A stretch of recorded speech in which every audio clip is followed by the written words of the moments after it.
हरे कृष्णा, राधे राधे। कार्तिक मास के शुक्ल पक्ष की एकादशी को हरि प्रबोधिनी एकादशी कहते हैं।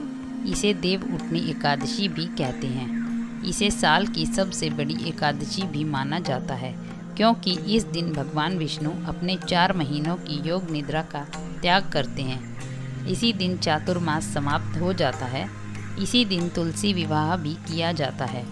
4 महीनों से रुके हुए सभी शुभ और मांगलिक कार्य इसी दिन से शुरू हो जाते हैं। आइए हम भी प्रभु के श्री चरणों का स्मरण करते हुए कथा का श्रवण प्रारंभ करते हैं। हरे कृष्णा, राधे राधे। कार्तिक शुक्ला हरि प्रबोधिनी एकादशी। ब्रह्मा जी बोले, हे मुनि श्रेष्ठ, अब पापों को हरने वाली, पुण्य और मुक्ति को देने वाली एकादशी का महात्म्य सुनिए। पृथ्वी पर गंगा की महत्ता और समुद्रों तथा तीर्थों का प्रभाव तभी तक है जब तक कार्तिक मास की देव प्रबोधिनी एकादशी तिथि नहीं आती। मनुष्य को जो फल 1000 अश्वमेध और 100 राजसूय यज्ञों से मिलता है, वही देव प्रबोधिनी एकादशी के व्रत से मिलता है। तब नारद जी ने पूछा कि हे पिता, एक समय भोजन करने, रात्रि को भोजन करने तथा सारे दिन उपवास करने से क्या फल मिलता है, सो आप विस्तार पूर्वक मुझको समझाइए। ब्रह्मा जी बोले कि हे पुत्र, एक बार भोजन करने से 1 जन्म और रात्रि को भोजन करने से 2 जन्म तथा पूरा दिन उपवास करने से 7 जन्मों के पाप नष्ट हो जाते हैं। जो वस्तु त्रिलोकी में न मिल सके और दिखाई न दे सके, वह हरि प्रबोधिनी एकादशी से प्राप्त हो सकती है। मेरु और मंदराचल के समान भारी पाप भी नष्ट हो जाते हैं तथा अनेक जन्म में किए हुए पाप समूह क्षण भर में भस्म हो जाते हैं। जैसे रुई के बड़े भारी ढेर को अग्नि की छोटी सी चिंगारी भस्म कर देती है, वैसे ही विधि पूर्वक थोड़ा सा पुण्य कर्म अनंत फल देता है। परंतु विधि रहित चाहे अधिक किया जाए तो भी उसका फल कुछ नहीं मिलता। संध्या न करने वाले, नास्तिक, वेद निंदक, धर्मशास्त्र को दूषित करने वाले, मूर्ख, दूसरे की स्त्री का अपहरण करने वाले, पाप कर्मों में सदैव लगे रहने वाले, धोखा देने वाले, ब्राह्मण अथवा शूद्र, पर स्त्री गमन करने वाले तथा ब्राह्मणी से भोग करने वाले, ये सब चांडाल के समान हैं। जो विधवा अथवा सधवा ब्राह्मणी से भोग करते हैं, वे अपने कुल को नष्ट कर देते हैं, पर स्त्रीगामी के संतान नहीं होती और उसके पूर्व जन्म के संचित सब अच्छे कर्म नष्ट हो जाते हैं। जो गुरु और ब्राह्मणों से अहंकार युक्त बात करता है, वह भी धन और संतान से हीन होता है। भ्रष्टाचार करने वाला, चांडाली से भोग करने वाला, दुष्ट की सेवा करने वाला और जो नीच मनुष्य की सेवा करते हैं या संगति करते हैं, यह सब पाप हरि प्रबोधिनी के व्रत से नष्ट हो जाते हैं। जो मनुष्य अपने अपने मन में हरि प्रबोधिनी एकादशी के व्रत को करने का संकल्प मात्र करते हैं, उनके 100 जन्मों के पाप नष्ट हो जाते हैं। और जो रात्रि को जागरण करते हैं, उनकी आने वाली 10,000 पीढ़ियाँ स्वर्ग में जाती हैं। नरक के दुखों से छूटकर प्रसन्नता के साथ सुसज्जित होकर वे विष्णु लोक को जाते हैं। ब्रह्म हत्या आदि महान पाप भी इस व्रत के प्रभाव से नष्ट हो जाते हैं। जो फल समस्त तीर्थों में स्नान करने, गो, स्वर्ण और भूमि का दान करने से होता है, वही फल इस एकादशी की रात्रि को जागरण से मिलता है। हे मुनि शार्दूल, इस संसार में उसी समय मनुष्य का जन्म सफल है जिसने हरि प्रबोधिनी एकादशी का व्रत किया है। इस संसार में जितने भी तीर्थ हैं, उन सब के स्नान, दान आदि का फल इस व्रत से मिलता है। अतः और सब कर्मों को त्याग कर भगवान के प्रसन्नार्थ कार्तिक शुक्ला हरि प्रबोधिनी का व्रत करना चाहिए। वही ज्ञानी, तपस्वी तथा जितेंद्रिय है और उसी को भोग और मोक्ष प्राप्त होता है जिसने हरि प्रबोधिनी एकादशी का व्रत किया है।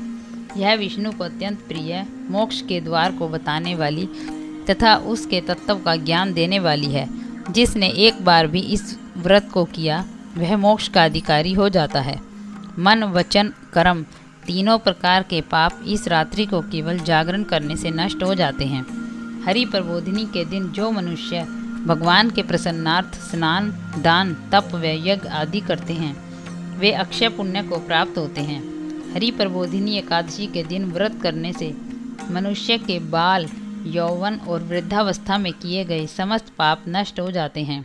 इस एकादशी को रात्रि में जागरण का फल चंद्र और सूर्य ग्रहण के समय स्नान करने से 1000 गुना अधिक होता है। अन्य कोई भी पुण्य इसके सामने व्यर्थ है। जो मनुष्य हरि प्रबोधिनी का व्रत नहीं करते उनके सब पुण्य व्यर्थ हैं।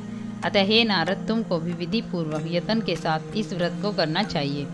जो कार्तिक मास में धर्मपरायण होकर अन्न नहीं खाते हैं उन्हें चांद्रायन व्रत का फल प्राप्त होता है। कार्तिक मास में भगवान दान आदि से इतने प्रसन्न नहीं होते जितने कि शास्त्रों की कथाओं के सुनने से होते हैं। कार्तिक मास में जो भगवान विष्णु की कथा का एक या आधा श्लोक भी पढ़ते हैं, सुनते हैं या सुनाते हैं, उनको 100 गायों के दान का फल मिलता है। अतः अन्य सब कर्मों को छोड़कर कार्तिक मास में मेरे सम्मुख बैठकर मेरी कथा पढ़नी या सुननी चाहिए। जो कल्याण के लिए कार्तिक मास में हरि कथा कहते हैं वे सारे कुटुंब का क्षण मात्र में उद्धार कर देते हैं। शास्त्रों की कथा कहने और सुनने से 10,000 यज्ञों का फल मिलता है। साथ ही उनके सब पाप भस्म हो जाते हैं। जो नियम पूर्वक हरि कथा सुनते हैं वे 1000 गोदान का फल पाते हैं। विष्णु के जागने के दिन जो भगवान की कथा सुनते हैं वे 7 द्वीपों समेत पृथ्वी के दान करने का फल पाते हैं। जो मनुष्य भगवान की कथा को सुनकर वाचक को अपनी सामर्थ्य के अनुसार दक्षिणा देते हैं उनको सनातन लोक मिलता है। ब्रह्मा जी की यह बात सुनकर नारद मुनि ने कहा कि भगवान, एकादशी के व्रत की क्या विधि और यह व्रत कैसा करने से क्या फल मिलता है, वह भी विस्तार पूर्वक समझाकर कहिए।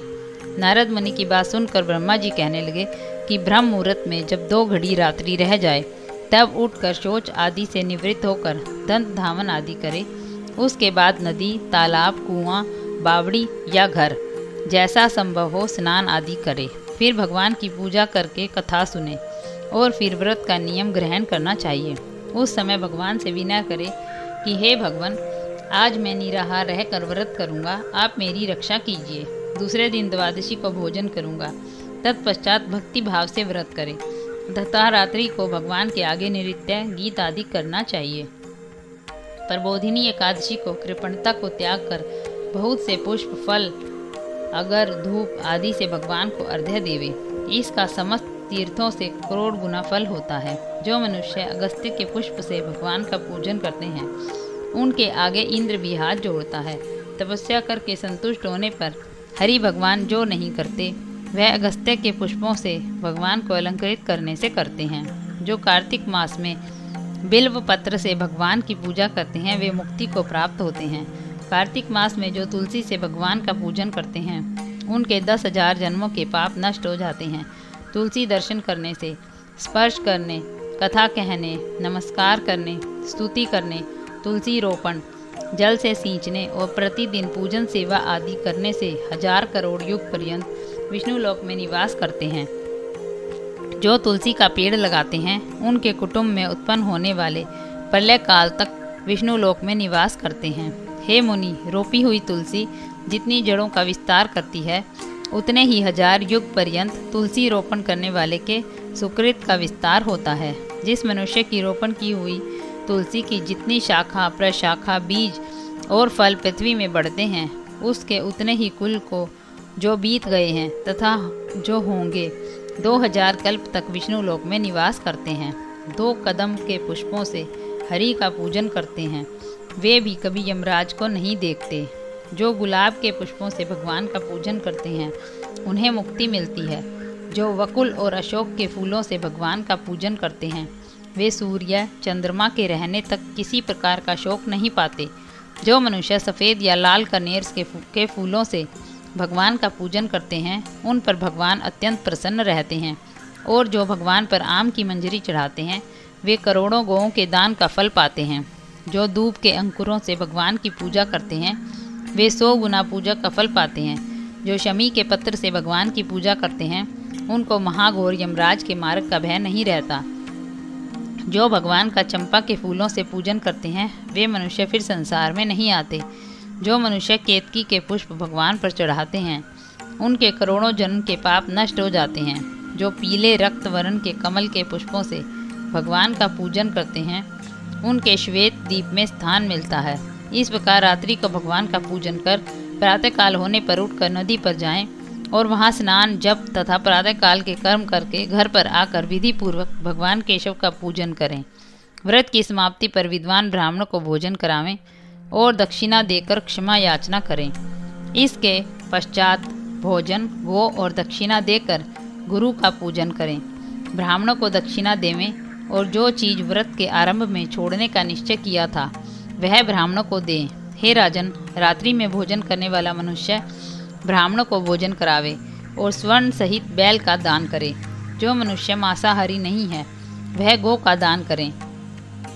आंवले से स्नान करने वाले मनुष्य को दही और शहद का दान करना चाहिए। जो मनुष्य फलों को त्यागे वह फल दान करे। तेल छोड़ने पर घृत का और घृत छोड़ने पर दूध का, अन्न छोड़ने पर चावल का दान दिया जाता है। जो भूमि पर शयन का व्रत लेते हैं उनको शैया दान तथा तुलसी सब सामग्री सहित देनी चाहिए। पत्ते पर भोजन करने वाले को स्वर्ण का पत्ता घृत सहित देना चाहिए। मौन व्रत धारण करने वाले को ब्राह्मण और ब्राह्मणी को घृत तथा मिठाई का भोजन कराना चाहिए। बाल रखने वाले को दर्पण, जूता छोड़ने वाले को एक जोड़ी जूता, लवण त्यागने वाले को शर्करा का दान करना चाहिए। मंदिर में दीपक जलाने वाले को तथा नियम लेने वाले को व्रत की समाप्ति पर ताम्र अथवा स्वर्ण के पत्र पर घृत और बत्ती रखकर विष्णु भक्त को दान देना चाहिए। एकांत व्रत में 8 कलश, वस्त्र और स्वर्ण से अलंकृत करके दान करना चाहिए। यदि यह भी न हो सके तो इनके अभाव में ब्राह्मणों का सत्कार सब व्रतों की सिद्धि देने वाला कहा गया है। इस प्रकार ब्राह्मण को प्रणाम करके विदा करे। इसके पश्चात स्वयं भी भोजन करे और जिन वस्तुओं को चातुर्मास में छोड़ा हो उन वस्तुओं की समाप्ति करे, अर्थात ग्रहण करने लग जाए। हे राजन, जो बुद्धिमान इस प्रकार चातुर्मास व्रत निर्विघ्न समाप्त करते हैं वे कृतकृत्य हो जाते हैं और फिर उनका जन्म नहीं होता। यदि व्रत भ्रष्ट हो जाए तो व्रत करने वाला अंधा या कोढ़ी हो जाता है। भगवान कृष्ण कहते हैं कि हे राजन, जो तुमने पूछा था वह सब मैंने बतलाया। इस कथा को पढ़ने और सुनने से गोदान का फल प्राप्त होता है। हरे कृष्णा, राधे राधे। इस दिन काचरे का सागर लिया जाता है। काचरा, मेवा, दूध, दही, सिंघाड़ा, आलू तथा फल आदि लिए जा सकते हैं। हरे कृष्णा, राधे राधे।